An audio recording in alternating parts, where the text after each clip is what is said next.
Hi friends, నేను మీ local traveller.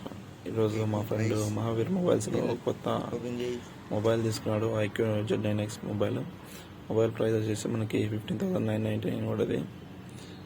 Mobile open చేసాం. మనం ఇక్కడ రూమ్కి వచ్చాక మళ్ళీ ఇంకోసారి చెక్ చేసుకుంటున్నాం. గ్రీన్ కలర్ మొబైల్ లుక్ అనేది చాలా బాగుంది. మొబైల్లో వచ్చేసి మనకి బాక్స్లో పౌచ్ అండ్ 1 కేబుల్ అడాప్టర్ ఇచ్చారు. అలాగే సిమ్ ఓపెన్ చేసుకోవడానికి పిన్ కూడా ఉంటుంది. మనకి స్క్రీన్ కార్డ్ కూడా ఇచ్చారు, కానీ అది యూజ్ చేయలేదు. కొత్త స్క్రీన్ కార్డ్ వేయించాం వేరేది. ఎలక్ట్రానిక్ మొబైల్స్ కానీ ఏమైనా ఎలక్ట్రానిక్స్ తీసుకుంటున్నప్పుడు ఒకటికి 2 సార్లు చెక్ చేసుకోవాలి. ఎందుకంటే ఒకసారి బయట ఆఫ్లైన్లో తీసుకున్న తర్వాత మనం రిటర్న్ చేయలేము, దాన్ని రీప్లేస్ కూడా చేయలేము. కాబట్టి చెక్ చేసుకుంటాను. మా రూమ్కి వచ్చాక ఇంకోసారి చెక్ చేసుకుంటాను friend. Thank you for watching. Like, share and subscribe. నేను మీ లోకల్ ట్రావెలర్. మరో వీడియోతో మీ ముందుకు వస్తాను.